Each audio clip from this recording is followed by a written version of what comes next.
Hey everybody, it's review number 3 of the Boosted Board review series. So today we're going to go over some specs and details about the board. A lot of people thought that this should have been one of the first videos that I did. I didn't want to do it right away, and here's why. All the review videos that I saw usually had the same information: 80mm wheels, bamboo board, X amount of wattage. That's all great and dandy, but I really wanted to break it down, so I have segments that we're going to do in this video, and they're each going to cover one or two different things or aspects of the board. So the first one is going to be the remote. The second one is going to be going over the app. The third section will be about the actual wheels. Fourth section will be about the deck and the battery.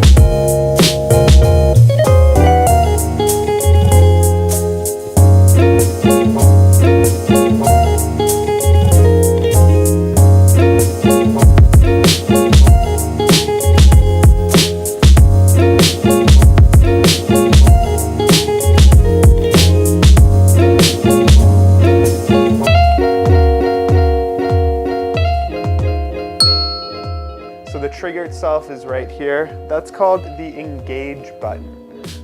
You need to hold that down before you can do anything on the board as far as riding it.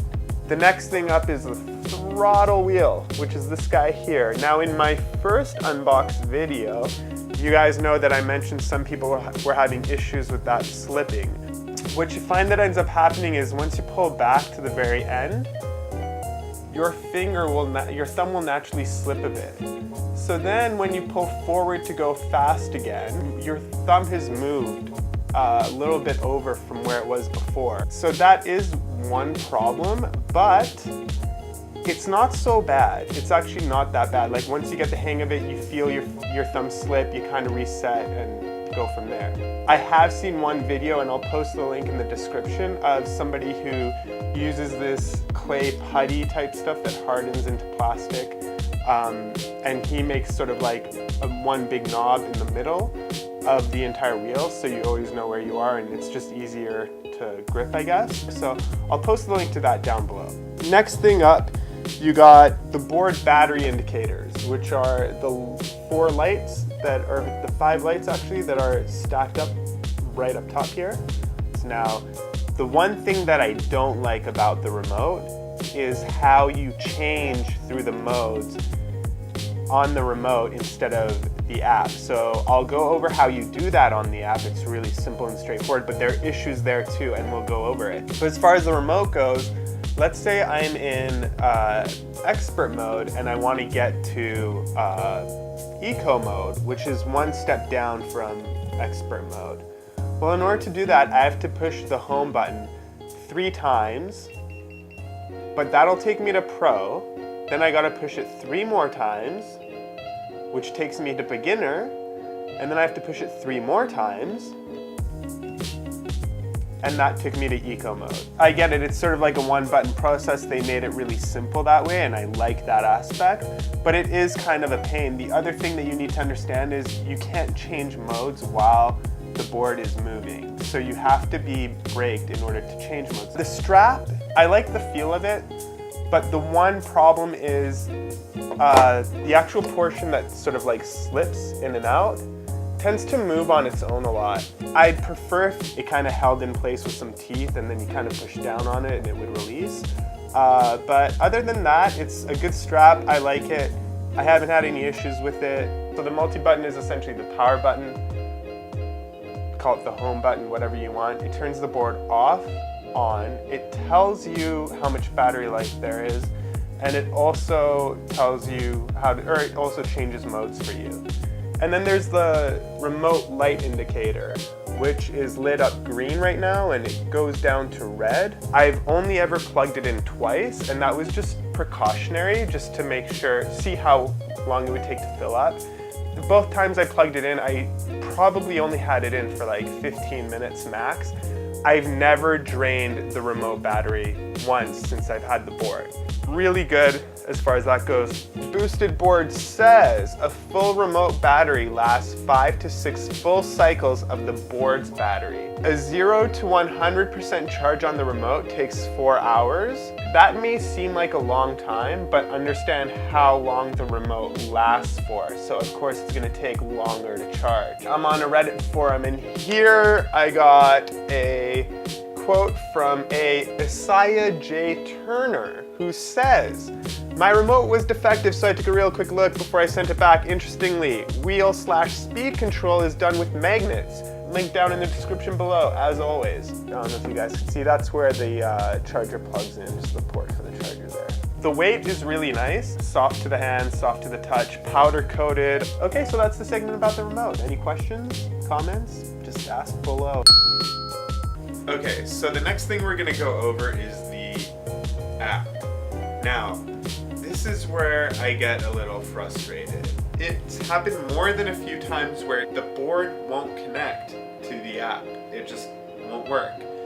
And that really sucks, because the difference between what the app shows as far as the battery life and the remote is the app actually gives you a distance, the app actually gives you a percentage to the exact amount. The remote, you're just relying on the light, so you don't know how much percent, literally exactly, is on that board at that given time if you do run into the app issue.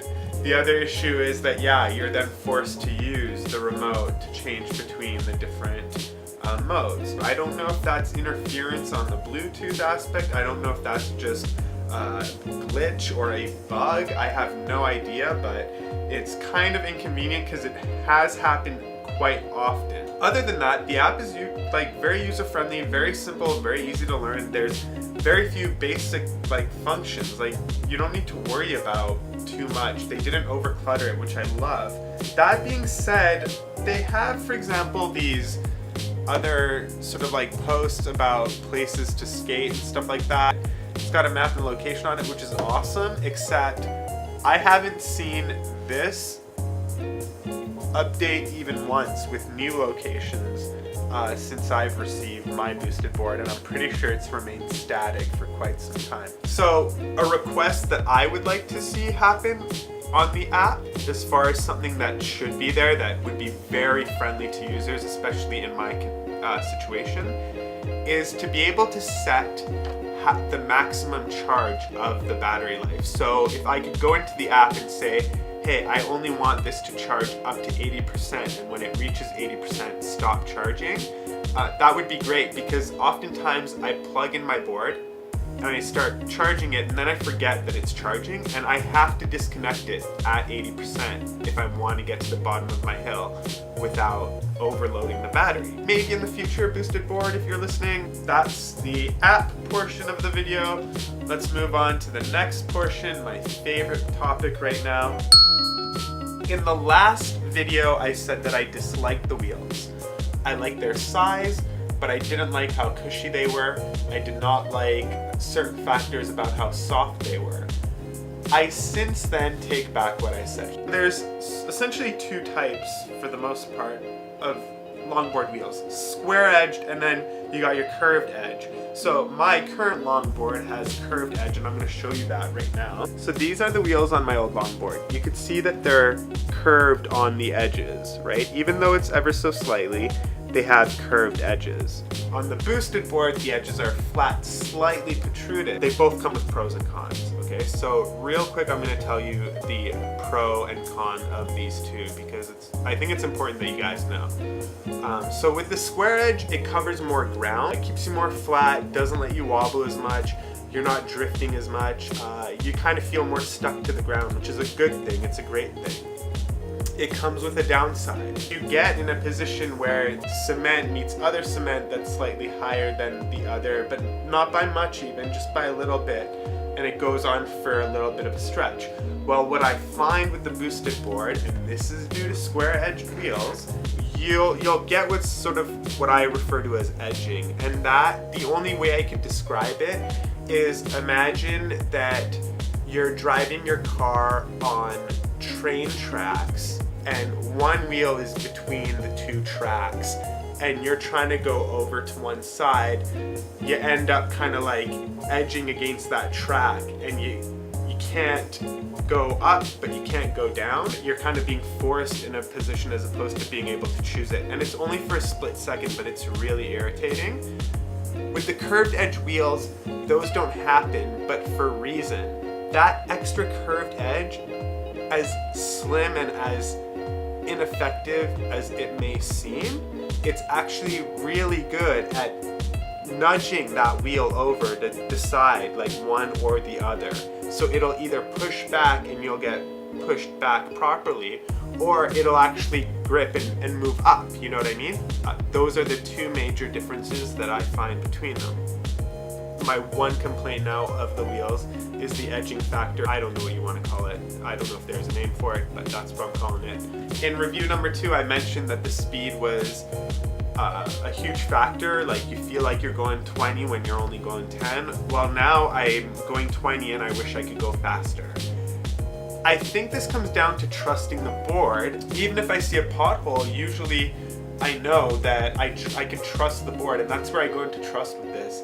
Once you trust it, you gain a lot more confidence a lot quickly on what you can do. Like, the other thing that I like about the wheels is being able to clean the inside. All I have to do is take a little cloth and suddenly the wheels look brand new and fresh again, which I really like that. In this video, after riding the longboard for a while, I can't complain about the wheels. They are legitimate longboarding racing wheels, and racers or longboarders actually use them to compete. They also do come in purple, I believe, and what they're mainly meant for, like what they're really meant for as far as the core goes, their core is for high strength, high stiffness, and heat resistance. So it's essentially meant to go fast and downhill. The last thing that I'm going to mention about the wheels is that you can mod them. In review number 2, I say that I don't think you can, but Chang Jackie, thank you for commenting on last review,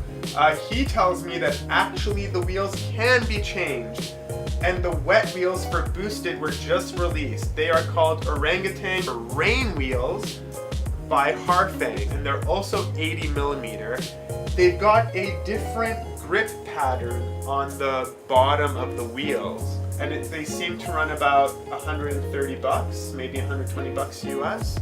I will post a link to those as well in the description so you guys can check that out. So once again, thanks Chang Jackie for your comment, and thanks for letting us know. And as always, please take initiative. If I miss anything, if there's anything you guys need to know, please comment down below. Let me know. I'd really, really like to get as much detail as possible for you guys on these things so you get all the information you need and you don't have to search through 50 boosted board reviews just to find out all the information you want. Another thing to keep in mind is the wheels. The bearings inside the wheels are offset. The offset bearings are much more stable when you're going downhill or at high speeds. So for that fact, these are things that people don't think about when they're buying a board like this. I know these are the details that matter as somebody who rides a longboard. Comfort, all that jazz. So offset bearings, definitely a smart move by Boosted Board. Definitely. Okay, so there's also something else called durometer, and a durometer is essentially the hardness of a wheel. Now, these wheels only come in 2 different styles in general, 80A and 83A. So the difference between those two is essentially the higher the number, the harder the material. Now, the boosted board ones seem to come with the 80A. So I hope you guys enjoyed this review video. Please, please, please subscribe, like, share, comment. If there's anything you think I missed, just let me know down below. And we'll see you on the next review. Peace. Oh wait, watch this highlight video. Taped it just for you guys.